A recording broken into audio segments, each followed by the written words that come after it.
Indonesia termasuk ada Oman dan juga dengan Uni Emirat Arab untuk mengkritik Donald Trump. Sehingga utusan Amerika Serikat ini untuk melobi bahwa Italia akan masuk mungkin saja, ya mungkin untuk bisa mendamaikan. Tapi ini bukan jalan keluar terbaik saya pikir untuk memilih tiba-tiba Italia. Ya walaupun Italia punya peringkat ya di peringkat 12 kalau tidak salah ya di FIFA. Namun kalau Iran memang benar-benar jadi mundur bahwa Iran itu ada di zona AFC, berarti di zona Asia. Makanya mungkin ada muncul ya, ada kemungkinan playoff. Nah kalau melibatkan playoff yang ada di sini tentunya akan diambil yang masuk ke putaran keempat sampai putaran kelima. Ada 3 negara, Indonesia termasuk, ada Oman dan juga dengan Uni Emirat Arab. Bahkan Uni Emirat Arab itu maju sampai ke putaran kelima kan, kemudian bertarung dengan Irak dan mereka kalah. Irak maju ke playoff antar federasi, menang melawan Bolivia di Meksiko dan Irak hadir di Piala Dunia.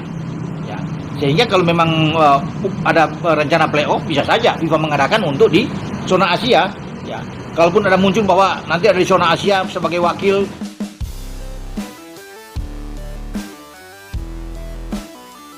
Yes, Alhamdulillah, 10 kabar bagus Timnas Indonesia di sepanjang bulan April tahun 2026. Skuad Garuda punya jadwal super sibuk. Ada juga kabar dari pelatih Timnas Indonesia John Hertman yang ngebet banget ingin juara Piala AFF 2026 usai gagal juara di FIFA Series kemarin. Dan satu berita lagi yang tak boleh kalian lewatkan tentang sangat mengejutkan. John Hertman tiba-tiba resmi coret Rizky Ridho hingga Doni Tri Pamungkas dari Timnas Indonesia untuk Piala AFF 2026. Ada juga kabar sangat menggembirakan datang dari FIFA untuk Indonesia. Skuad Garuda resmi gantikan Iran di Piala Dunia 2026. Benarkah begitu? Begini faktanya. Tapi, Mimin minta tolong tonton video ini sampai selesai, agar tidak ada kesalahpahaman yang terjadi. Dan tak bosan-bosan juga, tolong like dan share video ini ke media sosial kalian, agar semua orang tahu apa yang sedang terjadi. Seperti kita ketahui sebelumnya, kabar mengejutkan datang dari persiapan Timnas Indonesia jelang Piala AFF 2026. Sejumlah nama besar justru tak terlihat dalam daftar pemanggilan awal untuk pemusatan latihan, memunculkan tanda tanya besar di kalangan pecinta sepak bola tanah air. Di tengah dinamika itu, PSSI telah mengirimkan surat resmi kepada Persija Jakarta terkait pemanggilan pemain. Berikut ini 3 faktanya. Fakta pertama, pemanggilan 4 pemain Persija Jakarta. PSSI secara resmi memanggil 4 pemain Persija Jakarta untuk mengikuti pemusatan latihan Timnas Indonesia yang akan berlangsung pada 26 hingga 30 April 2026.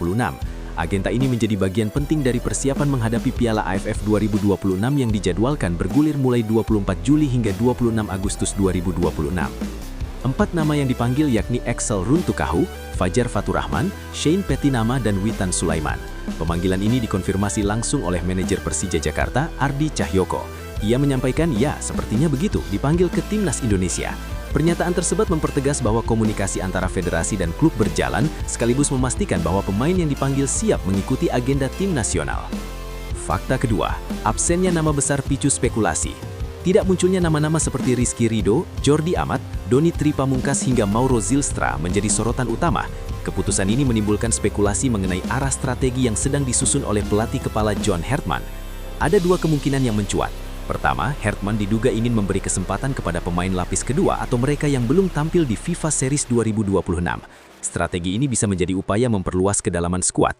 Kedua, nama-nama besar tersebut kemungkinan tidak dipanggil dalam fase awal karena sudah masuk dalam proyeksi utama, sehingga tidak perlu mengikuti pemusatan latihan tahap awal. Fakta ketiga, proyeksi skuad inti untuk turnamen besar. Meski absen dari pemanggilan awal, sejumlah pemain inti seperti Rizky Ridho, Jordi Amat, dan Doni Tri Pamungkas tetap berpeluang besar masuk dalam skuad final.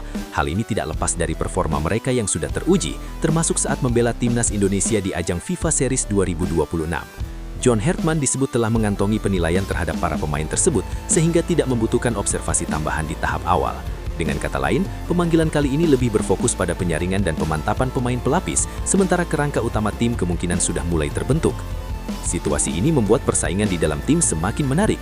Di satu sisi, pemain baru memiliki kesempatan emas untuk membuktikan diri. Di sisi lain, para pemain inti tetap menjadi tulang punggung yang diharapkan mampu membawa Timnas Indonesia meraih hasil maksimal, termasuk target besar menjuarai Piala AFF 2026. Nah, sebelum lanjut mendengar berita ini, untuk para netizen, keluarkan satu kalimat pamungkas untuk menanggapi kabar ini. Ayo teman, berikan tanggapan kalian di kolom komentar. Bravo Timnas Indonesia, bravo John Hertman, bravo PSSI. Ayo Garuda, buktikan bahwa level kita sudah dunia. Buktikan bahwa kita adalah raksasa Asia, juara Piala AFF harga mati. Di sisi lain, jangan lupa juga satu kalimat khusus untuk Erick Thohir CS yang sedang berusaha keras memajukan sepak bola Indonesia. Silahkan tulis di kolom komentar. Ayo terbang tinggi Garuda. Mari kita lanjut teman-teman. Keputusan ini menunjukkan adanya pendekatan taktis yang cukup berani dari pelatih dalam membangun kedalaman skuad timnas Indonesia. Tidak memanggil beberapa pemain inti di fase awal bisa dibaca sebagai langkah strategis untuk menjaga kondisi mereka, sekaligus memberi ruang bagi pemain lain membuktikan kualitas.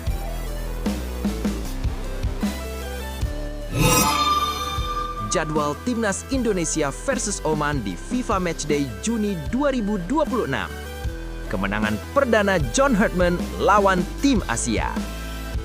Timnas Indonesia kembali bersiap menghadapi ujian internasional dalam FIFA Matchday Juni 2026. Laga melawan Oman yang dijadwalkan berlangsung di Stadion Utama Gelora Bung Karno pada 5 Juni 2026 menjadi sorotan utama. Bukan hanya karena kualitas lawan, tetapi juga karena ini menjadi momentum penting bagi pelatih baru, John Hartman. Di tengah proses pembentukan identitas tim, pertandingan ini menyimpan sejumlah cerita menarik. Berikut ini 3 faktanya. Timnas Indonesia menunggu satu lawan lagi di FIFA Matchday Juni 2026. Fakta pertama. Konfirmasi dari Federasi Sepak Bola Oman melalui akun resminya memastikan bahwa duel melawan Indonesia akan menjadi bagian dari agenda internasional mereka. Dalam unggahan tersebut tertulis, wajah-wajah tim nasional kami selama jeda internasional berikutnya, sembari menampilkan jadwal laga melawan Indonesia dan Kuwait. Bagi timnas Indonesia, kepastian ini membuka satu slot lawan yang tersisa. Sejumlah sumber menyebut Kuwait berpotensi menjadi lawan kedua. Jika benar, ini akan menjadi pertemuan yang sempat tertunda sebelumnya. Pada FIFA Matchday September 2025, Kuwait mendadak mundur dari jadwal yang sudah disusun, meninggalkan celah dalam persiapan tim Garuda. Padahal, karakter permainan Kuwait dinilai mirip dengan Arab Saudi, salah satu lawan krusial di babak lanjutan kualifikasi Piala Dunia 2026 zona Asia. Situasi ini membuat laga melawan Oman bukan sekedar uji coba biasa, melainkan bagian dari rangkaian simulasi menghadapi tim-tim Asia Barat yang dikenal kuat secara fisik dan taktik. Ujian perdana John Hartman melawan tim Asia fakta kedua. Sejak ditunjuk sebagai pelatih, John Hartman baru mencatat 2 pertandingan bersama timnas Indonesia. Debutnya berjalan manis dengan kemenangan telak 4-0 terhadap Saint Kitts and Nevis. Namun, euforia itu sedikit meredup setelah kekalahan tipis 1-0 dari Bulgaria. Pertemuan melawan Oman akan menjadi pengalaman pertama John Hartman menghadapi tim Asia bersama skuad Garuda. Ini bukan soal hasil, tetapi juga tentang bagaimana ia membaca karakter permainan lawan yang berbeda secara gaya dan tempo dibanding tim Eropa atau Karibia. Laga ini menjadi titik ukur awal apakah pendekatan Hartman mampu beradaptasi dengan dinamika sepak bola Asia. Tekanan jelas ada, karena publik menanti kemenangan perdana atas tim dari kawasan sendiri sebagai sinyal bahwa Indonesia mulai menemukan arah baru di bawah kepemimpinannya. Oman bukan lawan mudah, ujian nyata untuk Garuda. Fakta ketiga. Secara peringkat dan pengalaman, Oman bukan lawan yang bisa dianggap enteng. Mereka berada di posisi yang cukup kompetitif di Asia dan bahkan mampu mencuri poin di babak keempat kualifikasi Piala Dunia 2026 zona Asia, sesuatu yang belum hasil dilakukan Indonesia. Kekuatan Oman terletak pada organisasi permainan yang rapi serta disiplin tinggi dalam bertahan dan menyerang. Mereka terbiasa menghadapi tim-tim kuat di kawasan Asia Barat sehingga memiliki pengalaman yang bisa menjadi tantangan serius bagi Indonesia. Di sisi lain, bermain di SUGBK memberikan keuntungan tersendiri bagi timnas Indonesia. Dukungan supporter yang masif seringkali menjadi energi tambahan yang mampu mengangkat performa tim. Pertanyaannya, apakah faktor kandang cukup untuk menahan Oman dan sekaligus menghadirkan kemenangan bersejarah bagi era baru di bawah John Hartman? Pertandingan ini terasa lebih dari sekedar agenda FIFA Matchday. Ia menjadi panggung pembuktian, baik bagi pelatih, pemain, maupun arah masa depan timnas Indonesia di level Asia.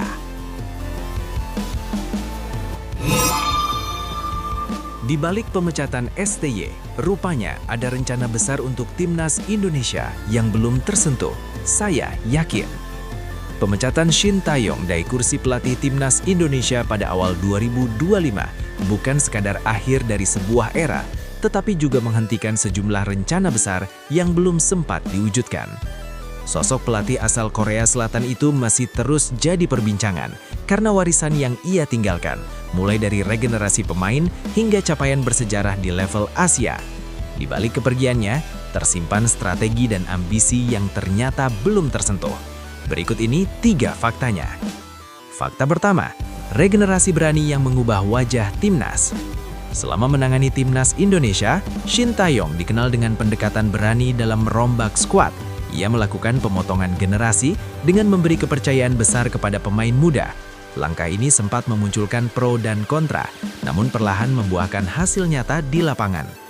Dari kebijakan tersebut, lahir nama-nama seperti Marcelino Ferdinand, Asnawi Mangkualam, dan Pratama Arhan yang kini menjadi tulang punggung tim. Mereka tampil konsisten di berbagai ajang internasional, termasuk kualifikasi Piala Dunia 2026. Di bawah kepemimpinannya, Indonesia bahkan mencetak sejarah dengan lolos ke babak 16 besar Piala Asia 2023 untuk pertama kalinya, serta membawa timnas U23 menembus semifinal turnamen besar. Fondasi ini menjadi salah satu warisan paling terasa hingga sekarang. Fakta kedua, rencana negosiasi pemain diaspora yang belum terwujud. Di balik kesuksesannya, Shin Tae-yong ternyata telah menyiapkan strategis untuk memperkuat tim, terutama dalam menghadapi kualifikasi Piala Dunia 2026. Salah satu rencana pentingnya adalah melakukan negosiasi langsung dengan klub-klub luar negeri agar pemain diaspora bisa lebih cepat bergabung dengan timnas. Ia mengungkapkan bahwa jadwal sudah disusun untuk mendatangi klub-klub tersebut secara langsung. Jadwalnya sedang dibangun agar negosiasi dengan tim-tim luar, seperti PAS waktu itu di Dallas dan Jay Itzes, serta pemain-pemain luar negeri lainnya bisa berjalan lancar. Tujuannya jelas, agar pemain bisa cepat dilepas karena menjaga kondisi adalah hal paling penting di timnas. Rencana ini juga mempertimbangkan perjalanan jauh, seperti laga tandang ke Australia yang membutuhkan kesiapan fisik maksimal. Namun, rencana tersebut terhenti setelah kabar pemecatan datang. Fakta ketiga, ambisi besar menuju Piala Dunia yang tertunda. Lebih dari sekadar strategi teknis, Shin Tae-yong menyimpan ambisi besar untuk membawa Indonesia ke level tertinggi sepak bola dunia. Pengalamannya membawa Korea Selatan ke Piala Dunia 2018 menjadi motivasi kuat untuk mengulang pencapaian serupa bersama Indonesia. Ia bahkan melihat peluang besar bagi timnas Indonesia untuk lolos langsung ke Piala Dunia 2026 melalui putaran ketiga kualifikasi. Bagaimanapun caranya, lawan Australia setidaknya kita seri, karena kita away juga bagaimanapun. Setelah itu, jadwalnya sangat baik karena bermain di kandang dan lawan-lawan datang. Ia menilai, situasi tersebut bisa dimaksimalkan untuk meraih kemenangan besar dan membuka jalan menuju kelolosan. Keyakinan itu menunjukkan bahwa target tinggi sebenarnya sudah berada dalam jangkauan, meski akhirnya tidak sempat dikejar hingga tuntas. Media China akui timnas Indonesia beda level jelang Piala Asia U17 2026. Kepercayaan diri tinggi menyelimuti kubu China menjelang bergulirnya Piala Asia U17 2026. Bahkan, media mereka sudah mulai memetakan langkah mulus menuju Piala Dunia U17. Di tengah optimisme itu, timnas Indonesia U17 justru ditempatkan sebagai lawan yang dianggap belum selevel. Berikut ini 3 faktanya. Dominasi hasil uji coba jadi senjata keyakinan. Fakta pertama, kepercayaan diri China bukan tanpa alasan. Mereka merujuk pada hasil 2 laga uji coba pada Februari lalu, di mana timnas Indonesia U17 harus mengakui keunggulan China, termasuk kekalahan telak 7-0. Hasil ini dijadikan tolok ukur kekuatan oleh media China untuk menilai perbedaan kualitas kedua tim. Seorang jurnalis China, Zhang Min, bahkan secara gamblang menyatakan keunggulan tersebut. Ia menulis bahwa kekuatan China jelas lebih unggul dibanding Indonesia, merujuk pada hasil pertemuan sebelumnya.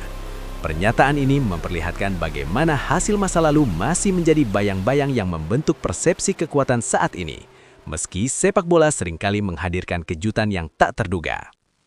Target sempurna 6 poin dan tiket Piala Dunia. Fakta kedua, China tergabung di grup B bersama Jepang, Indonesia, dan Qatar yang disebut sebagai grup neraka. Namun, alih-alih gentar, mereka justru menargetkan hasil sempurna di 2 laga awal. Indonesia dan Qatar dinilai bukan ancaman besar dalam misi tersebut. Zhang Min menyebut bahwa Qatar lebih fokus pada pembinaan pemain dibanding mengejar hasil. Ia menambahkan bahwa mengalahkan Qatar bukan target sulit bagi China. Dengan pendekatan ini, mereka membidik 6 poin dari 2 pertandingan awal. Jika target itu tercapai, peluang lolos ke fase guguk sekaligus mengamankan tiket Piala Dunia U17 dinilai hampir pasti. Bahkan jika harus kalah dari Jepang di laga terakhir grup. Timnas Indonesia U17 masih dibayangi inkonsistensi.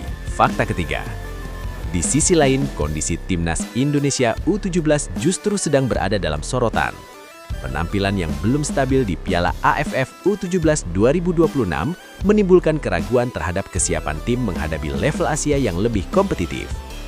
Hasil yang kurang memuaskan, termasuk kekalahan dari Malaysia dan kegagalan meraih kemenangan atas Vietnam, menjadi sinyal adanya pekerjaan rumah yang belum selesai. Lini serang yang kurang tajam, serta pertahanan yang belum solid menjadi 2 aspek krusial yang harus segera diperbaiki. Laga pembuka melawan China pun diprediksi akan menjadi ujian berat sekaligus penentu arah perjalanan Garuda Muda di turnamen ini. Apakah mampu membalikan keraguan atau justru menguatkan stigma yang sudah terlanjur terbentuk? Statistik kalah telak.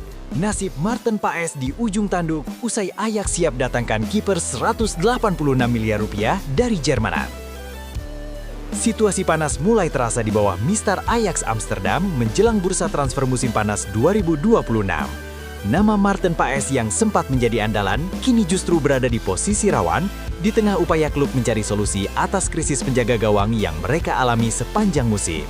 Perubahan komposisi skuad dan performa yang belum sepenuhnya konsisten membuat masa depan sang kiper menjadi tanda tanya besar. Di balik dinamika ini, tersimpan 3 fakta yang membentuk arah nasib Paes ke depan. Fakta pertama, krisis kiper memaksa perubahan besar. Ajax menghadapi situasi pelik setelah 2 kiper mereka tak lagi tersedia dalam waktu bersamaan. Cedera lutut yang dialami Vítězslav Jaros membuatnya harus mengakhiri musim lebih cepat, sekaligus kembali ke Liverpool karena statusnya sebagai pemain pinjaman. Di sisi lain, Remco Pasveer sudah lebih dulu hengkang ke Heracles Almelo pada Januari 2026. Kondisi ini membuat Maarten Paes menjadi satu-satunya kiper berpengalaman yang tersisa di skuad utama. Dalam tekanan tersebut, ia dipercaya mengisi posisi utama. Namun, beban besar yang datang bersamaan dengan situasi tim yang tidak stabil membuat performanya sulit mencapai level konsisten. Ajax pun tidak memiliki banyak pilihan selain mulai mempertimbangkan opsi lain untuk memperkuat sektor krusial ini. Fakta kedua, performa Paes belum sepenuhnya meyakinkan. Kesempatan yang diberikan kepada Paes sebenarnya cukup terbuka lebar. Dari 7 penampilan, ia mampu mencatat 3 clean sheet, sebuah catatan yang tidak sepenuhnya buruk. Namun di sisi lain, 7 gol yang bersarang ke gawangnya menjadi sorotan tersendiri. Statistik tersebut mencerminkan performa yang belum stabil. Dalam level kompetisi tinggi seperti yang dihadapi Ajax, inkonsistensi sekecil apapun bisa berdampak besar terhadap kepercayaan manajemen. Situasi ini kemudian memicu munculnya evaluasi internal yang berujung pada pencarian kiper baru sebagai pesaing, bahkan berpotensi sebagai pengganti utama. Fakta ketiga, Mark Flekken masuk radar dan ancam posisi utama. Nama Mark Flekken dari Bayer Leverkusen kini mencuat sebagai target utama Ajax.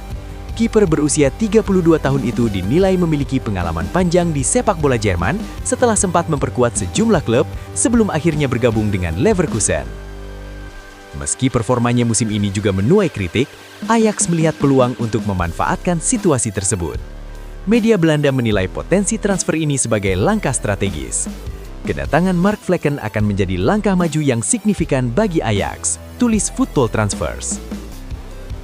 Data Sky Sports bahkan menunjukkan tingkat kecocokan Flekken dengan Ajax mencapai 77% dengan gaya bermain yang disebut memiliki kemiripan hingga 100% dengan Paes. Namun, perbandingan kualitas menunjukkan perbedaan coklat. Flekken memiliki rating keterampilan 69,1, sementara Paes berada di angka 53,6. Dibandingkan dengan Maarten Paes, ranking keterampilan 53,6 ini merupakan langkah maju yang signifikan. Lanjut laporan. Dengan nilai transfer yang diperkirakan mencapai 9,2 juta euro atau sekitar 186 miliar rupiah, peluang kedatangan Flekken semakin mempertegas ancaman bagi posisi Paes. Jika transfer ini benar terwujud, persaingan di bawah Mister Ajax dipastikan semakin ketat.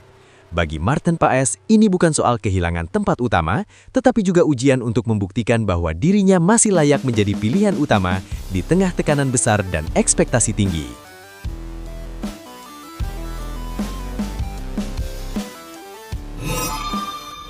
Seperti kita semua ketahui bersama, harapan besar kembali digaungkan untuk masa depan sepak bola Indonesia.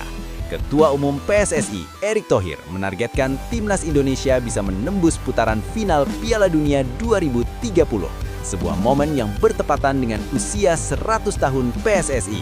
Target ini bukan sekedar mimpi, melainkan visi jangka panjang yang disusun dengan berbagai pembenahan menyeluruh. Di balik optimisme itu, tersimpan sejumlah pekerjaan rumah yang harus dituntaskan. Berikut ini 3 faktanya.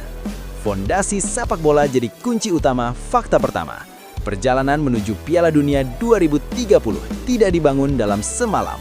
Erick Thohir menegaskan bahwa fondasi sepak bola nasional harus diperkuat dari berbagai sisi, mulai dari kualitas pemain, pelatih, hingga sistem pembinaan yang berkelanjutan.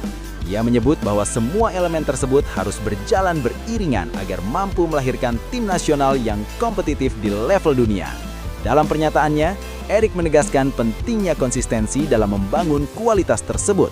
Kualitas pemain, pelatih, dan program harus bagus. Itu fondasi utama menuju Piala Dunia. Pernyataan ini menggambarkan bahwa target besar hanya bisa dicapai melalui sistem sistematis dan berkelanjutan, bukan sekedar hasil instan. Transparansi dan evaluasi jadi budaya baru. Fakta kedua, di tengah ambisi besar, Erick Thohir juga mengingatkan bahwa PSSI tidak boleh menutup mata terhadap kekurangan. Ia menekankan pentingnya transparansi serta sistem check and balance dalam tubuh organisasi agar tetap sehat dan dipercaya publik. Kita tidak boleh hanya bicara keberhasilan. Banyak kekurangan yang harus kita benahi bersama. Yang penting, bagaimana kita terus memperbaiki diri dan menjaga transparansi. Kalimat ini menjadi sinyal bahwa perubahan kultur organisasi menjadi bagian penting dalam transformasi sepak bola Indonesia. Tidak hanya soal prestasi di lapangan, tetapi juga tata kelola di balik layar. Tantangan global dan keseimbangan liga. Fakta ketiga, sepak bola modern kini semakin kompleks dengan dinamika global yang terus berkembang.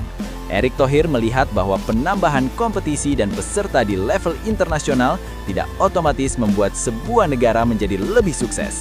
Justru, federasi dituntut lebih proaktif dalam mengembangkan potensi termasuk di level usia dini dan sepak bola putri.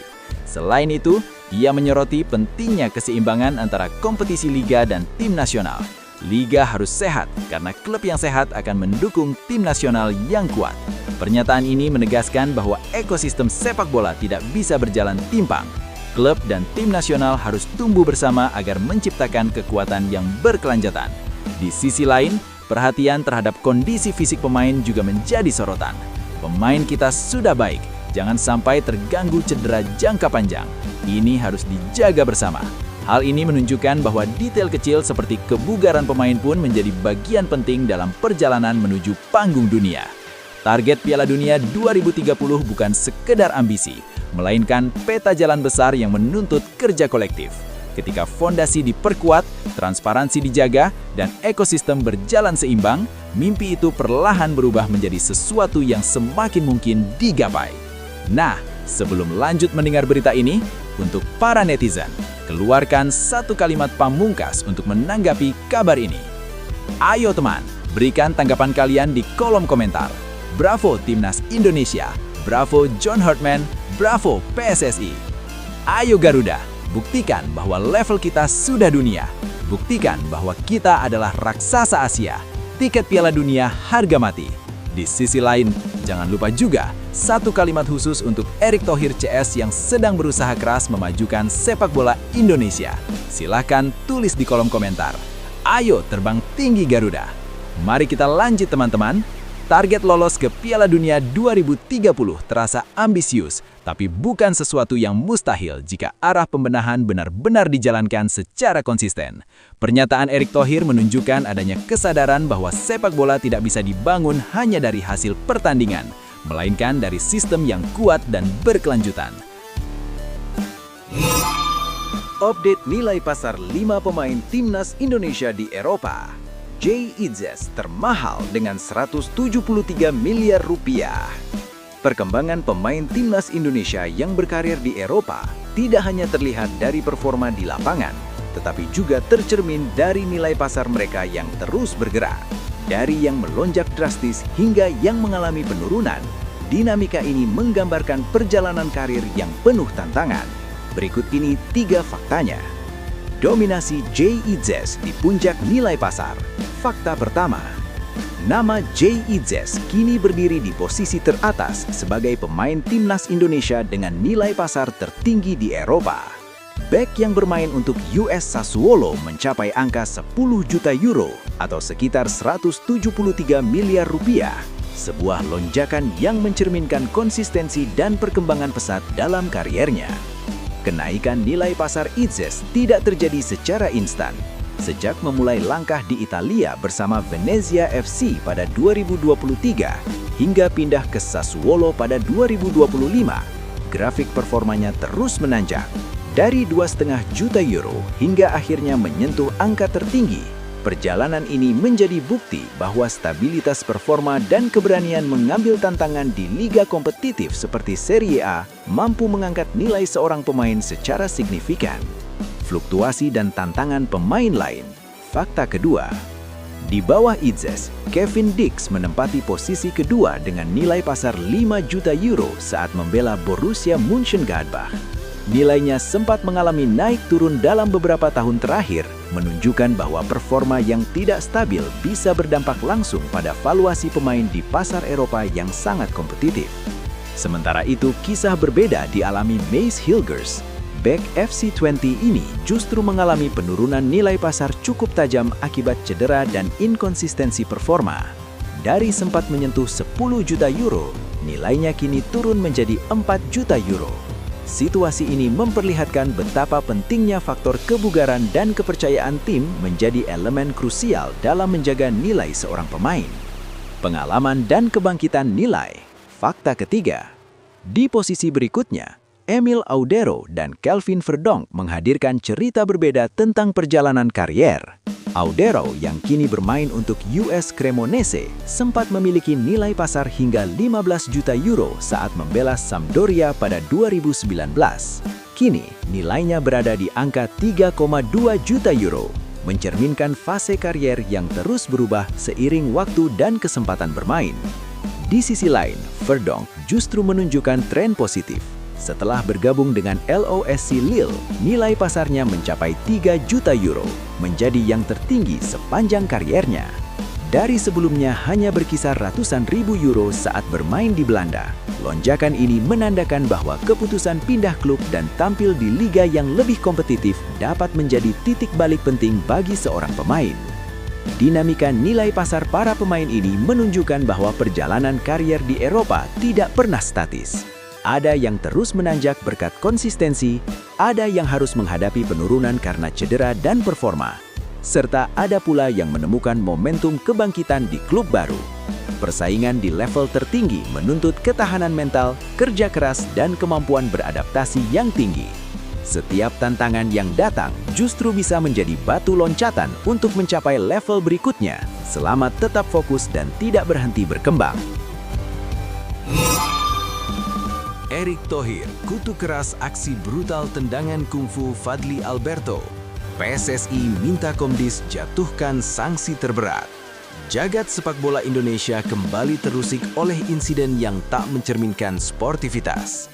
Aksi tendangan ala kungfu yang dilakukan Fadly Alberto dalam laga Elite Pro Academy mendadak viral dan memicu reaksi keras dari federasi.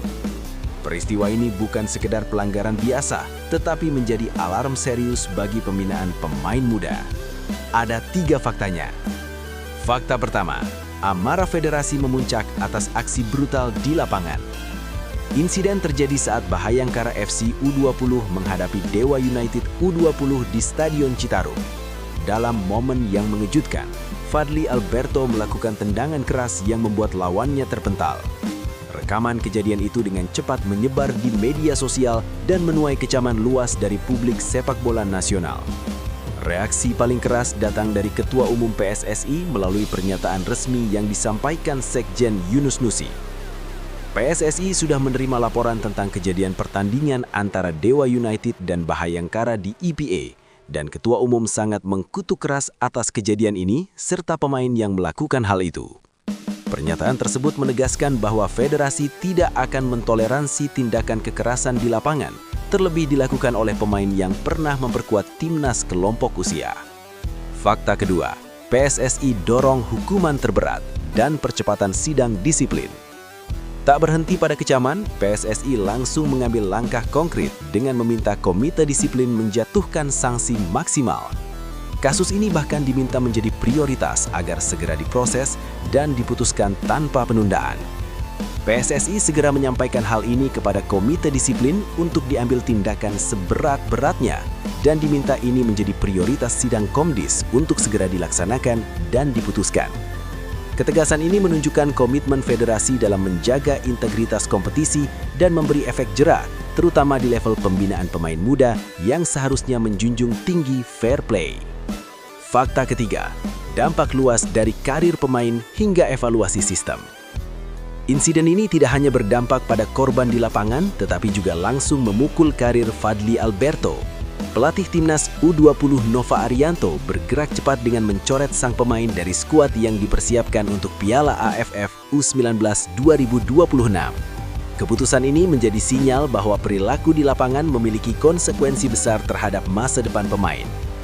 Di sisi lain, PSSI juga menyoroti adanya potensi kelalaian perangkat pertandingan.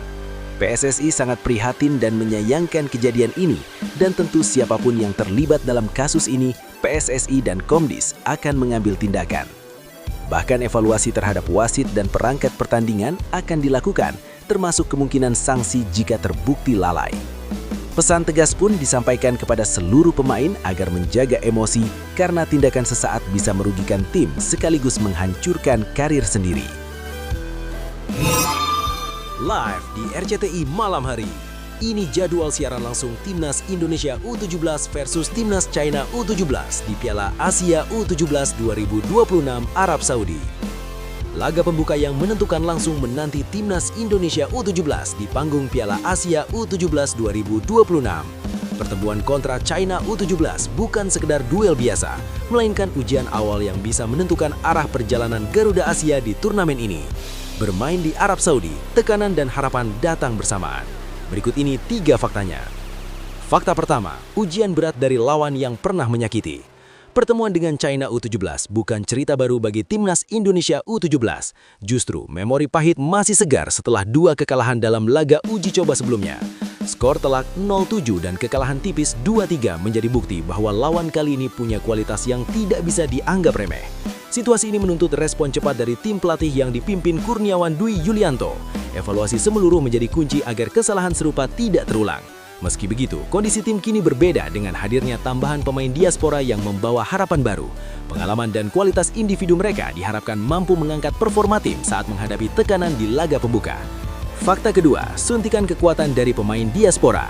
Masuknya 3 pemain diaspora menjadi salah satu pembeda utama dalam skuad kali ini. Nama-nama seperti Mike Rajasa, Matthew Baker, dan Noah Pohan membawa warna baru bagi permainan Timnas Indonesia U17. Khusus Matthew Baker dan Mike Rajasa, keduanya sudah pernah menjadi bagian penting dalam kemenangan bersejarah saat menghadapi Honduras U17 di Piala Dunia U17. Pengalaman tersebut memberi nilai lebih, terutama dalam menghadapi laga besar dengan tekanan tinggi. Sementara itu, Noah Pohan yang sebelumnya gagal masuk skuad, kini punya kesempatan membuktikan diri dan memberikan kontribusi nyata di level Asia. Fakta ketiga, misi wajib lolos dan tiket Piala Dunia. Persaingan di grup B tidak bisa dianggap ringan. Selain China, Timnas Indonesia U17 juga harus menghadapi kekuatan Jepang dan Qatar. Dengan format kompetisi yang ketat, finish di 2 besar menjadi harga mati jika ingin melangkah ke perempat final. Lebih dari itu, posisi 2 besar juga membuka jalan menuju Piala Dunia U17 2026. Target ini menjadi motivasi besar bagi skuad Garuda Asia untuk tampil maksimal sejak laga pertama. Keberhasilan generasi sebelumnya yang mampu menembus fase penting menjadi standar yang ingin dipertahankan bahkan dilampaui oleh tim saat ini. Laga melawan China U17 akan digelar pada Selasa 5 Mei 2026 pukul 23.30 WIB dan disiarkan langsung di RCTI menjadi momen krusial yang patut dinantikan. Ketegangan di laga pembuka seringkali menjadi penentu arah perjalanan tim. Tantangan berat justru bisa menjadi bahan bakar untuk tampil lebih berani dan solid. Ketika tekanan dihadapi dengan kesiapan dan keyakinan, peluang untuk menciptakan kejutan selalu terbuka. Perjalanan besar selalu dimulai dari langkah pertama yang tidak mudah. Saat kerja keras bertemu dengan keberanian, mimpi yang awalnya terasa jauh perlahan bisa menjadi nyata. Untuk keempat kalinya, Elkan Baggett tak masuk skuad Ipswich Town. Supporter timnas Indonesia beri dukungan moral. Harapan besar sempat mengiringi kembalinya Elkan Baggett ke panggung timnas Indonesia. Penampilannya yang solid membuat publik optimistis bahwa bek jangkung ini akan membawa dampak positif saat kembali ke klubnya, Ipswich Town. Namun, realita berkata lain. Alih-alih mendapat tempat, Baggett justru kembali menghadapi kenyataan pahit berupa minimnya kesempatan bermain. Situasi ini pun memantik empati sekaligus dukungan luas dari para supporter Indonesia. Ada 3 fakta yang menggambarkan kondisi terkini yang sedang dihadapi pemain bertahan tersebut. Fakta pertama, 4 laga beruntun tanpa masuk skuad. Ketidakhadiran Elkan Baggett dalam daftar pemain Ipswich Town bukan sekedar insiden sesaat. Ia tercatat sudah 4 pertandingan berturut-turut tidak masuk skuad utama, dimulai dari laga menghadapi Norwich City, Portsmouth, Middlesbrough, hingga terbaru saat bertandang ke markas Charlton Athletic. Dalam pertandingan terakhir tersebut, Ipswich Town berhasil meraih kemenangan 2-1, namun nama Baggett kembali tidak terlihat dalam susunan pemain. Rangkaian absennya ini menimbulkan pertanyaan besar, terutama karena tidak ada laporan cedera atau masalah kebugaran yang dialami sang pemain. Terakhir kali ia masuk dalam skuad terjadi saat melawan Birmingham City, itu pun hanya sebagai pemain cadangan tanpa menit bermain. Situasi ini memberi sinyal bahwa persaingan di lini belakang Ipswich Town sangat ketat, sekaligus menunjukkan bahwa posisi Baggett belum menjadi prioritas utama dalam skema pelatih. Fakta kedua, minim jam terbang, karier klub terhambat. Jika ditarik lebih jauh, masalah yang dihadapi Baggett bukan hanya soal tidak masuk skuad dalam beberapa laga terakhir. Sepanjang musim ini, ia bahkan belum mencatatkan satupun penampilan di kompetisi Liga. Satu-satunya kesempatan bermain yang didapat terjadi di ajang Piala FA saat Ipswich Town menghadapi Wickham. Selebihnya, ia lebih banyak menghabiskan waktu di luar lapangan utama. Media Inggris pun turut menyoroti kondisi ini. Dalam sebuah laporan disebutkan bahwa keputusan klub untuk tidak meminjamkan Baggett setelah masa baktinya di Blackpool justru membuatnya terjebak sebagai pemain pelapis.